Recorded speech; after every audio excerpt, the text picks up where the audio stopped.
Isabela Broadcast Center, himpilang tumatalakay sa mga proyekto at serbisyong tunay para sa tao.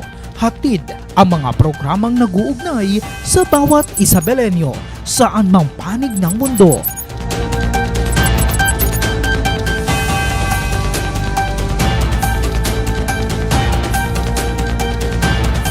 Delivering in-depth, trustworthy, and objective news. Dito ka, konektado!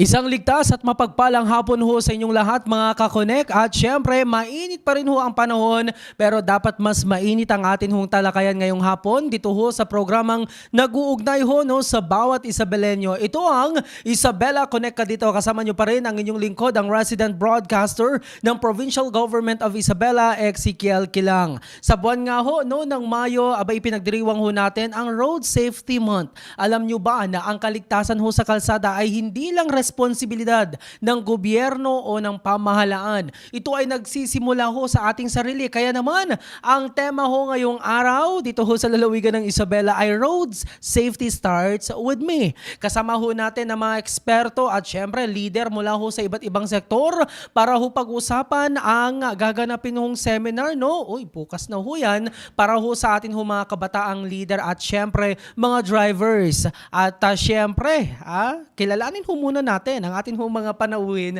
ngayong hapon ho na ito. Kasama ho natin dito ho sa Isabela Broadcast Center ang mga bosses sa likod ho ng advokasya hong ito mula sa Isabela Provincial Health Office.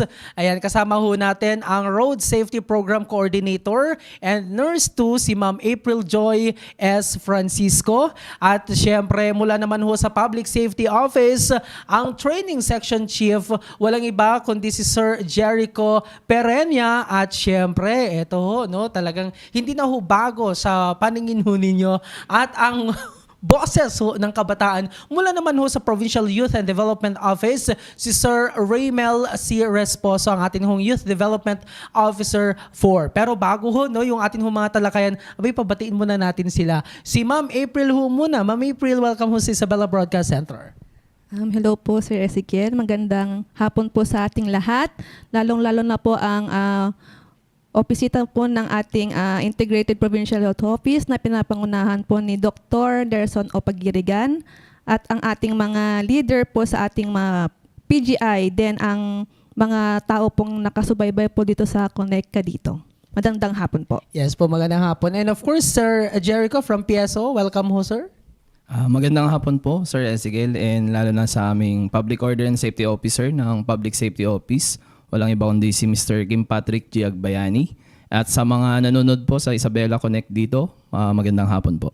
Naman. At syempre maraming salamat Sir Jericho. Isa ho sa haligi ho ng PYDO. Yan, katabi lang ho ng Isabela Broadcast Center. Si Sir Raymel. Sir Raymel, welcome ho sa Isabela Broadcast Center. Ayan, thank you Sir Ezzy at welcome. Thank you sa pagkakataong ito na maging bahagi ng inyong programa and pagbati rin mula sa aming Provincial Youth Development Officer Sir Rambo Baysak, no, sa ating mga kabataang Isabelenyo at sa ating mga kababayan na talagang linggo-linggo na nag-aabang sa ating IBC broadcast. Yes, sir, mga sir and ma'am, no, salamat. Pero pag-usapan nga ho natin, ano ho ba itong aktibidad, no? Alam ko, kayo ho'y busy ho today, kaya nga ho kayo ho'y inabala ho ko muna and pasensya na ho in advance. Pero ano po ba yung aktibidad ho ninyo by tomorrow? At maaari ho ba ninyong pakipaliwanag ano yung pangunahing layunin ng inyong ilulunsad ho na aktibidad? Ma'am April. So, bukas po magkakaroon po tayo ng Unity Ride at after that, magkakaroon po tayo ng Road Safety Seminar. So, ang layunin po nito is kasi po marami na pong na-aksidente last year at nagpapatuloy pa po this year. So, ang layunin po nito is ma-reduce po yung mga accidents, lalo-lalo na po yung mga deaths. Gusto po natin ma-raise yung awareness ng mga tao, lalong-lalo na po yung mga kabataan at mga drivers. Para sa ganun po, makamit po natin yung goal natin na ma-reduce po yung accidents dito sa province ng Isabela. Ayan, tama, no? Bukas nga, magaganap yung ating unity ride at saka yung ating seminar to raise advocacy and awareness. Especially kasama natin yung ating mga kabataang leader dahil ayon sa data ng ating DOH na meron tayo, talagang pangunahin na involved sa road accidents ay ang mga kabataan. Kaya timely, very relevant yung ating activity bukas because aside from the observation of the Road Safety Month, ay talagang it's a call for us to be together in this advocacy towards road safety. Oo. Napapanahon, no? Kasi ngayon ho'y buwan ho ng Mayo. Siyempre, Road Safety Month. At timely, kumbaga, no, yung aktibidad.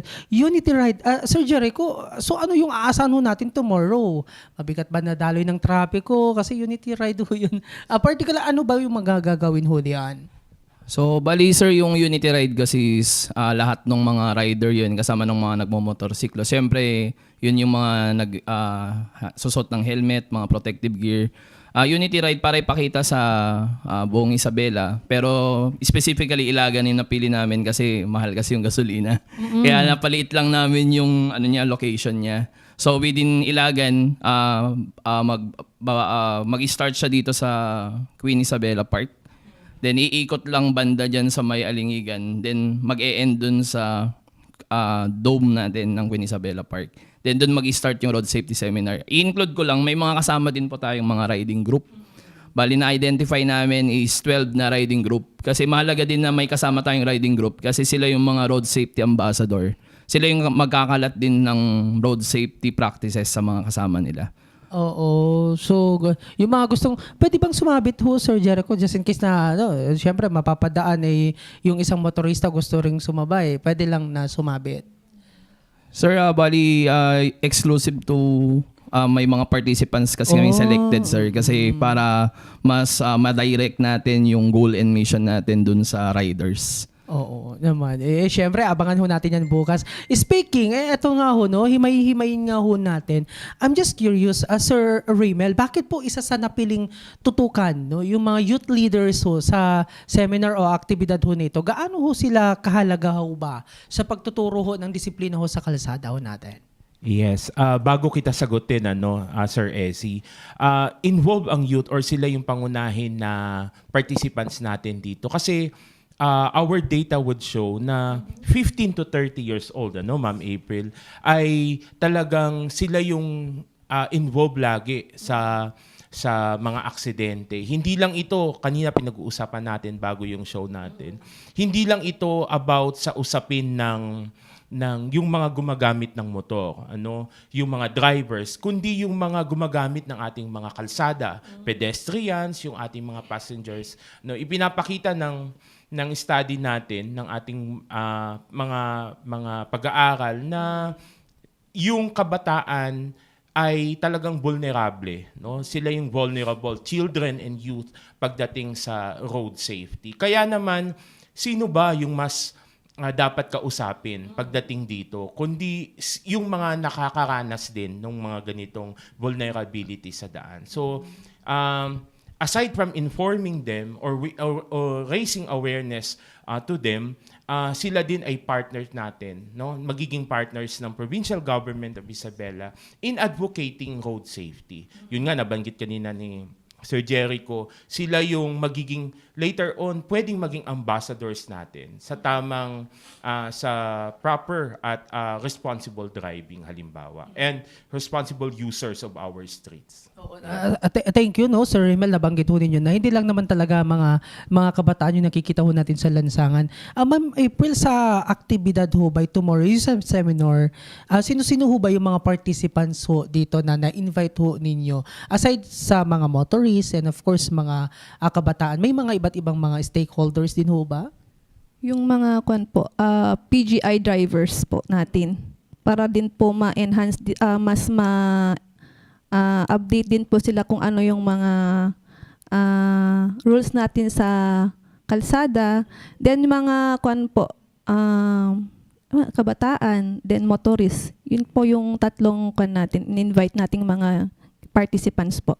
Then nag-invite din po kami ng mga media Oo. para po ma-cover nila kung ano po yung magaganap bukas po. Oh, yun yung mahalaga para maikalat kumbaga no yung mga kung ano yung mga napag-usapan. Pero ano no ho ba Sir Jericho no yung sitwasyon ng traffic condition ho natin sa Isabela ngayong hong taon, marami pa rin ho bang na-aksidente o bumababa na po ba yung bilang ho nito, sir?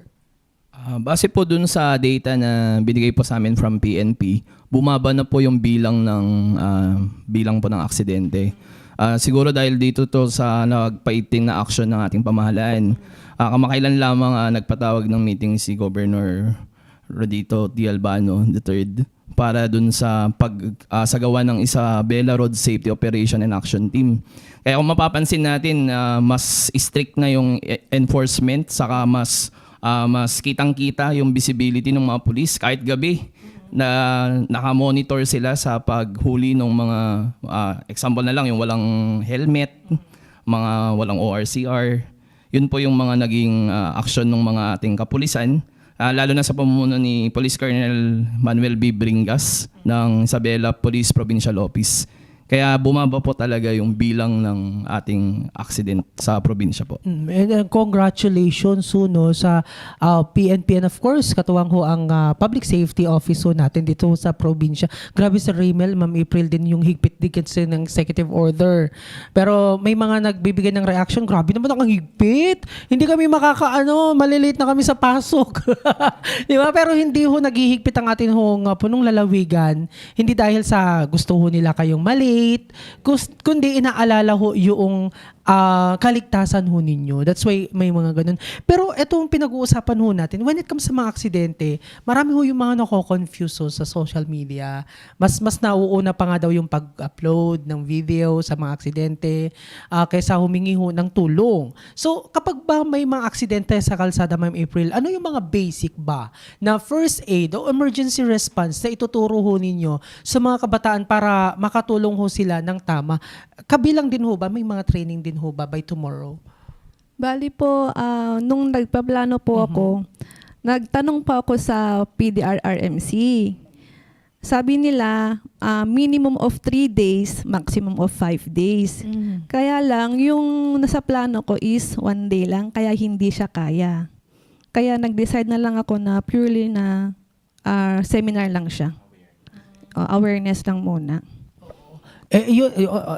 Of course, I understand that, ma'am, no? Pero yung first aid First ba, paano ba dapat para mapanood ng ating mga viewers? Kasi yung iba, sabi nila, wag mong galawin. O yung iba naman, naiinitan na nga lang, bakit ayaw yung ipunta sa lilim? So, gaano po ba ka-crucial ho yung ganung senaryo? So, madalas po sa na-aksidente is may mga bystanders po, di ba? So, ang una po, tignan mo na yung scene kung safe siya. Kung safe siya, doon mo titignan kung yung taong yun is responsive ba siya or hindi. Kung hindi siya responsive, doon ka tatawag ng call sa dapat nakasave din yung mga hotline numbers ng ating mga rescue. Then after that, pag nagtawag ka ng rescue at may training ka naman, syempre unahin mo yung airway. Airway, breathing, saka circulation po kasi yan. Yung airway, check mo kung may blockage po yung dinadaanan ng hangin. Then next po, check mo yung breathing po niya. Yung breathing is kung may rise and fall po siya. Ibig sabihin nun, huminga pa. Then third po, yung circulation. Kung may bleeding po yung pasyente o yung na-aksidente, i-control mo po yung bleeding. Lagyan mo siya ng pressure or kung may tela ka, yun po yung pwede mong pag-control po sa bleeding. Then kung negative pulse naman at negative breathing, kung may training ka ulit, compression po siya.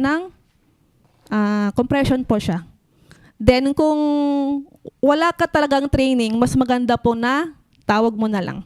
Kesa galawin mo siya, mas mapapalala pa po yung kondisyon ng pasyente. Yun lang po. Tsaka, ang una ho dyan, huwag ho mag-video. Wag mo nang mag-video. Tumulong po muna tayo, tumawag. Oo, pero sabi nila mamamatay na nga lang tao, hindi mo pa gagalawin. So, very crucial talaga yung mga Yes ganun, po. ma'am, no? Kasi maling kwan mo lang po, Oo. maling baligtad mo lang siya sa isang pasyente, maaring may spinal injury siya, which can cause kwan pa po yun, mas lalala pa yung kondisyon ng pasyente po. Magiging komplikado, Yes kumbaga. When it comes sa ganitong mga activities, Sir Raymel, paano naman ho ninyo hinikayat yung mga kabataan na sumali? Kasi minsan, mas gusto ho ng mga, hindi naman ho lahat, no? Pero, well, I think marami ho akong na-encounter na mas gusto ho ng mga bata yung word na astig, no? Na porma ho sa motor, kaysa ho sa pag-iingat. Kasi may mga nakikita, usually sa mga bypass road, may mga ganon, may mga nagdadrive na nakahiga, pahiga, no? Kung ano-ano yung mga exhibition. That's right. So, paano ho natin nahihikayat? And kumusta naman pala yung responso nila sa Raymel when it comes sa activity ho na ito by tomorrow? Sige. Sa response, maraming interesado kasi nag-call for participation tayo. Parang more than 200 na nga as of registration. Kaya lang, dahil limited lang yung ating kaya, no? For now, siguro ito muna, no? Yung first 70 plus na ma-accommodate natin. Regarding naman sa i-encourage sa kanila, siguro talagang tama yung proper education, no? Proper awareness.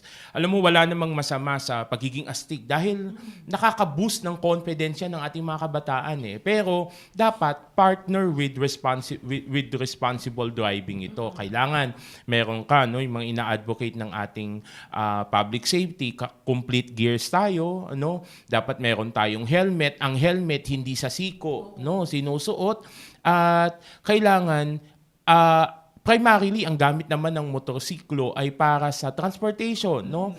Hindi kundi para magpasikat. Saka especially, no, makikita natin sa TikTok, sa social media, no, nag-exhibitionist nga, no? So, siguro talagang timing o very relevant yung mga ganitong activity, no? At kasama natin sila na mag-educate, no? Mag-campaign sa ating mga kabataan ng responsible driving. Kasi hindi lang naman sarili nila ang mapapahamak later on, kundi yung mga passengers din natin, yung mga pedestrian users din natin.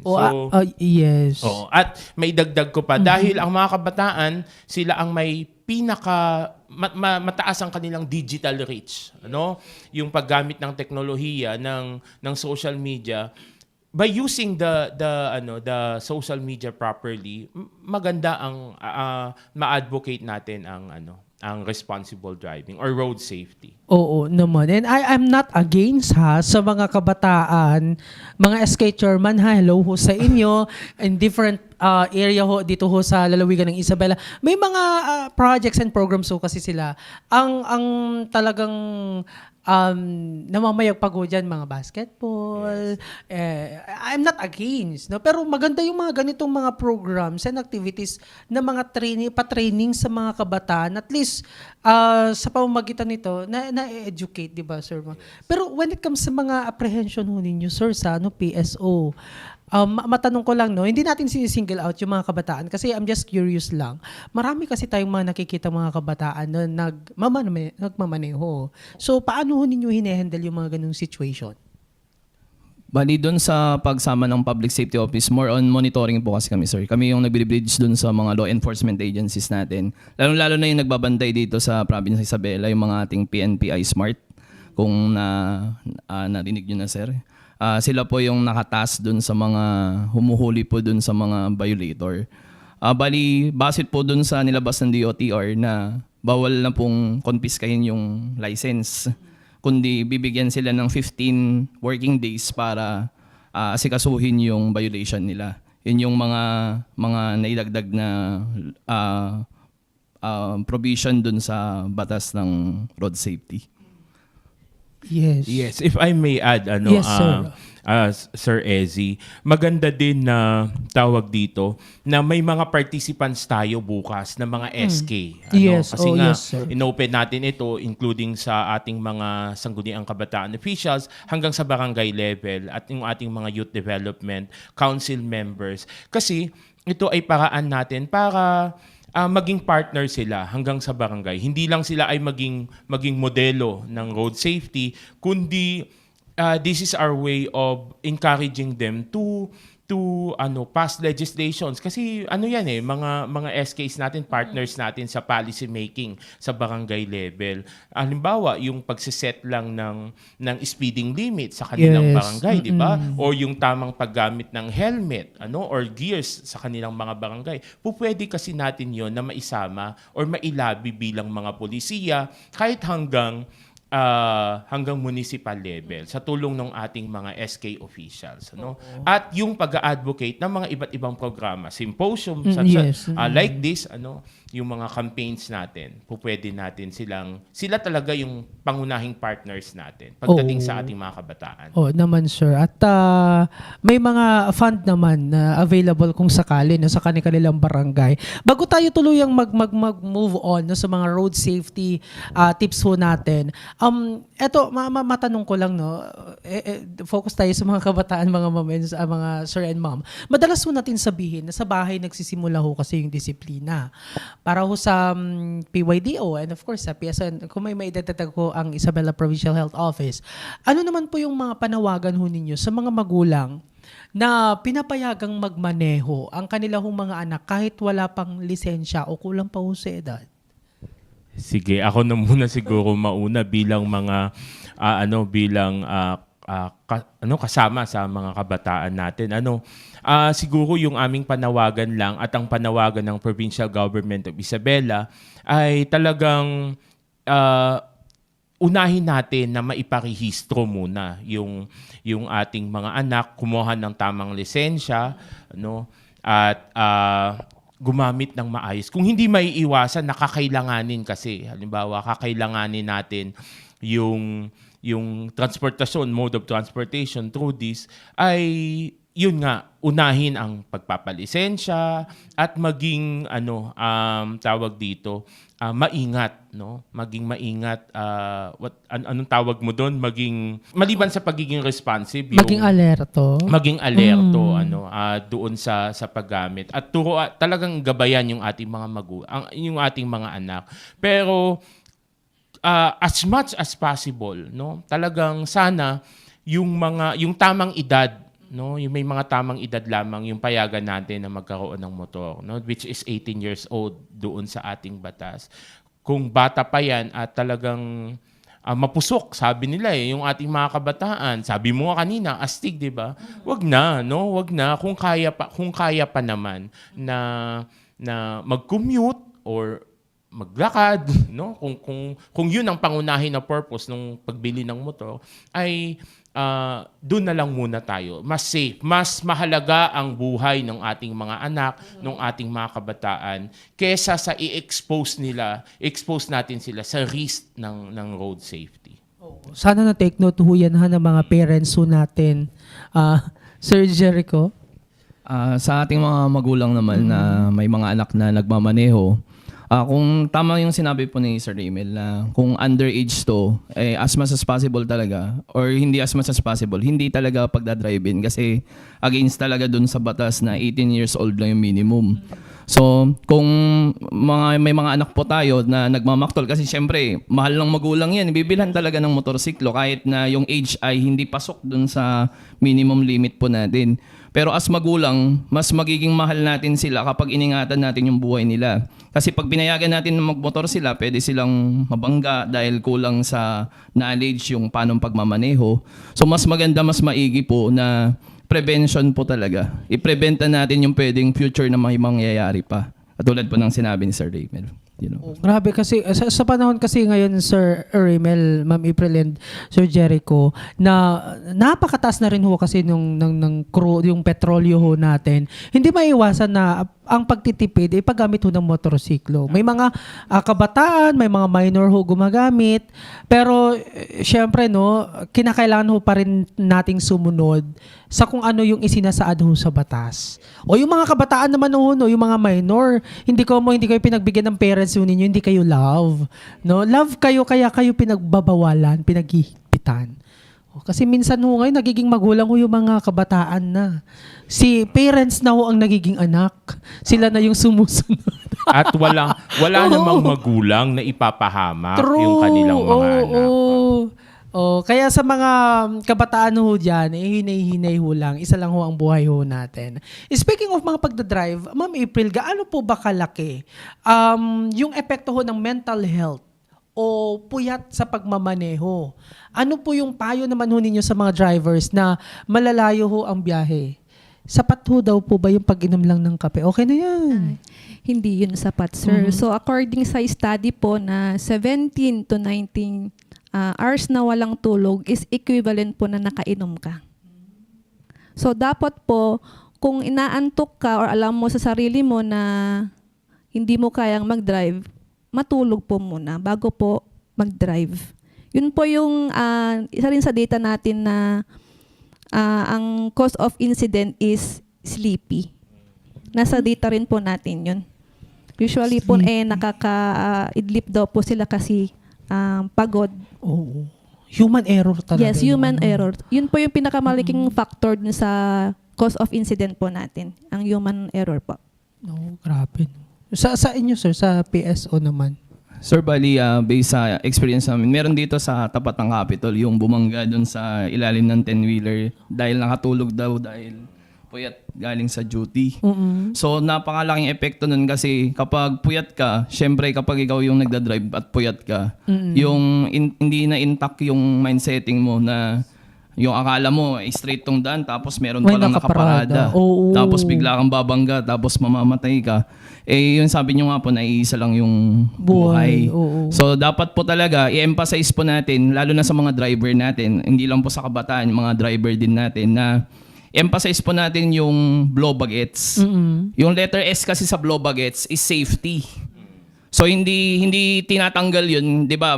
Sa LTO po kasi is blow baga. Sa pinapatupad naman po ng Public Safety Office ay blow bagets. Meron po tayong dulo S, safety. And safety is starts with ourselves.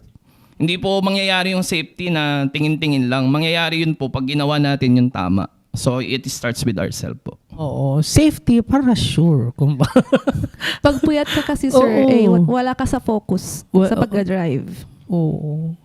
Gusto mo na lang matulog. Pero Sir Rimel, ikaw may sasakyan araw-araw ka. Nasubukan mo na ba yung ganun, sir? Yung inaantok ka tapos pinilit mo talagang mag-drive? Meron, no? May mga pagkakataon. Siyempre, kailangan hindi ka malate. Halimbawa, papasok ka sa trabaho, sa eskwelahan. Ang best na gawin talaga personally, no, nasubukan ko, itigil mo. Itigil, No? Itigil mo, sumaglit ka o mag-stretching ka muna para hindi mo hindi ka talaga mapahamak sa daan. Oo, para mabuhay ang katawang lupa, kumbaga. Speaking, sir, no, sa safety, yung mga nakaparada pala, dapat isa din ho yan sa mga tinatalakay yung tamang parking. Oo, kasi may mga kung saan-saan lang pumaparada yung mga trailer na banggit ho ninyo sa National Highway, which is pinagbabawal. It's prohibited, ganun. Sir, bali, nung nakaraan na seminar, pa-seminar din po to nila Ma'am April. Na-raise po yung question na yun. Ni-raise na rin po namin yung question na yun sa DPWH. Kasi pag mga ganong parking, kailangan po meron sang signal light or makikita mo na meron talaga nakaparada doon. Example pa po natin yung mga construction daanan. Yes po. Minsan doon po naipapasok yung road accidents kasi nga kulang po ng ng warning signs. Warning signs. So doon po nadadala yung mga motorcycle rider natin na iniraise po namin na kailangan talaga meron yung mga warning lights sa mga ganun po na pagkakataon, sir. Oo. Again ha, sa mga motorista ho natin, hindi ho naging 4 lanes ang daan para may parking area. No? Hindi ho. Kasi napapansin ho natin yun, no? Anyway. Oo, Ma'am April. Akala po nila yung isang lane sa kanila yung parking lot na yun. Oo, may iba pa nga ginagawang stall na. Hindi, biro lang. Anyway, mga sir and ma'am, I know, busy ho kayo. Pero may mga ibang tanong pa ho tayo. Pagkatapos ho ng seminar ho na ito, paano ho ninyo gagawing influencers, kumbaga, o ehemplo ng road safety, yung mga kabataan sa kanila ho mga barangay? Sir Rimel. Sige, maganda yung tanong na yan, kasi kasi ano yung magiging output Yes, ng ating oo. programa, ng ating seminar. Siyempre, pangunahin dyan, kanina nga nabanggit natin na sila yung magiging partners natin, magiging ambassadors natin sila pagdating sa kanilang mga communities, maging sa eskwelahan o maging sa barangay man yan. No?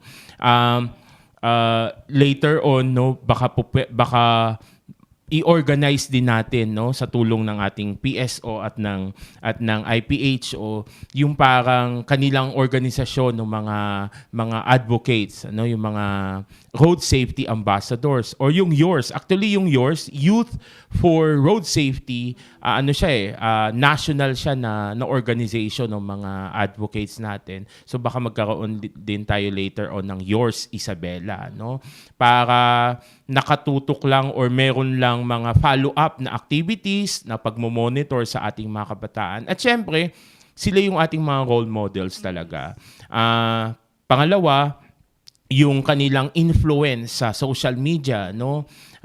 Matulungan nila tayo na mas marami tayong maabot, no? At syempre, ang pinakamahalaga siguro talaga para sa amin, sa youth development, yung ang ating mga kabataan, lalong-lalo na yung ating mga SK officials ay maging kasama natin sa pagpo-promote, no, or paglalabi ng mga pulisiya na magpo-promote sa road safety sa kanilang barangay, no. Hindi lang yung pagiging role model, no, kundi yung maging bahagi talaga sila sa pagdidesisyon, no, pag-craft ng mga polisiya na para rin sa kanila, no, para maiwasan yung mga road accidents. Hindi lang ng mga riders natin kundi ng ating mga pedestrian at passengers. Oh, naku, Yun. kapanapanabik ho yan, sir, no? And antabayanan ho natin. With that, no, na plans magiging abala, kumbaga, yung mga kabataan ho natin at para ho sa karagdagan pa nilang kaalaman. Oh, maganda ho yan. Hindi naman sa pinapangunahan, Ma'am April and Sir Jericho, Sir Emel, no? Right after ho yung event ho natin, by tomorrow, paano ho magtutulungan ang inyong mga tanggapan, yung 3 tanggapan ho na yan, para mapanatili ho o masigurado ho dating ligtas ang lahat ng Isabelenyo ho natin sa kalsada. Kasi may mga iba, no, na sorry to say this, na right after ho ng seminar, ng activity, parang wala na. Ganun, nakakalimutan na. So, paano natin masisiguro na nandun yung continuity, yung continuation, kumbaga. Sige, sir. Sir, bali in-include po kasi namin dun sa participants is yung mga teacher and coordinator ng road safety sa mga schools. Sinama din po namin yung sa ISU campuses. Kasi siyempre, pag sila po yung, lalo na yung mga teacher, kung sila yung unang na-learn yung mga road safety practices, may tuturo nila ito sa mga magiging estudyante nila. And yung mga practices po na ito, hindi lang po sa mga teacher, kundi dun sa mga riding group na nasabi po kanina na pwede silang maging road safety ambassador na katulad ng sinabi ni Sir Emel po.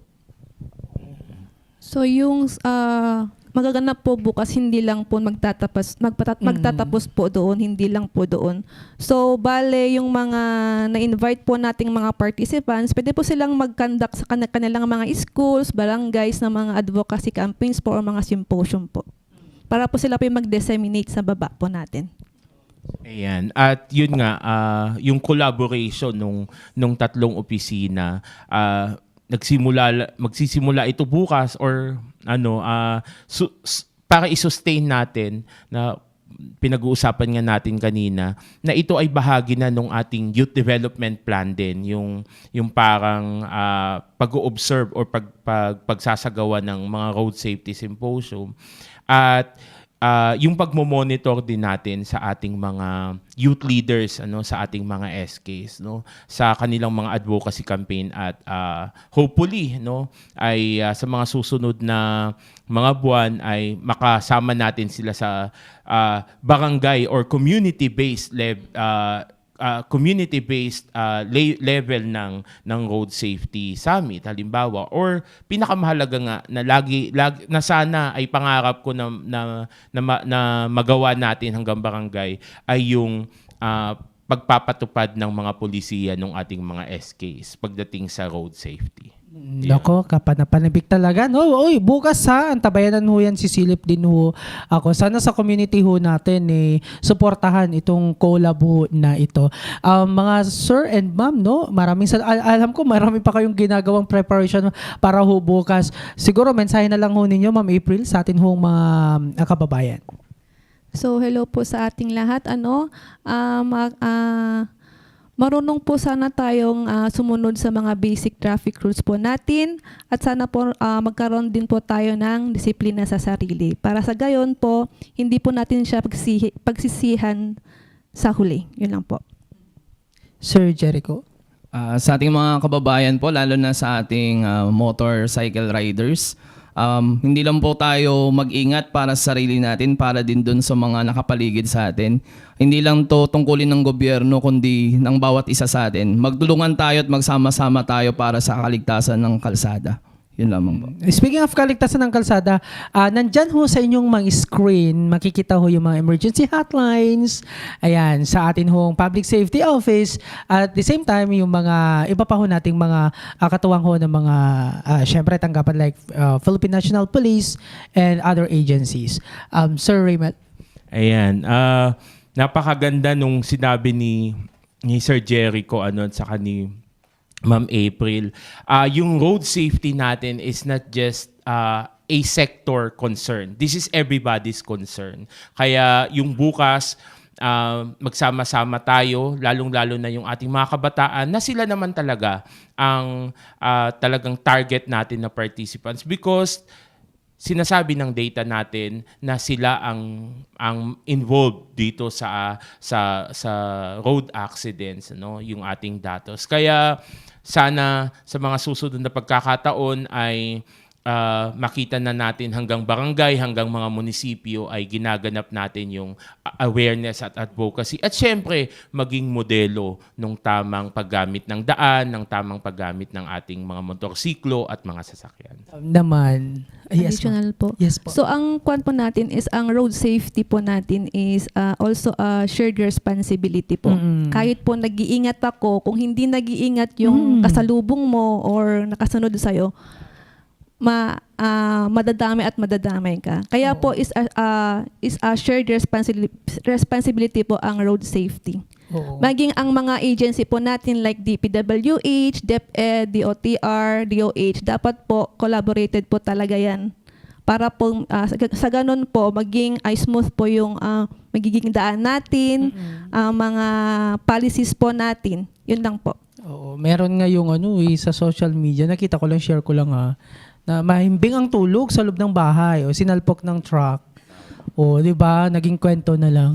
Anyway, mga kaisabelaño, napakalinaw ho ng ating usapan ngayong hapon. Tandaan ho natin, ang paghawak ho sa manibela ay hindi lang kontrol ho sa sasakyan, kundi kontrol ho sa buhay mo at ng ibang tao. Again, maraming salamat.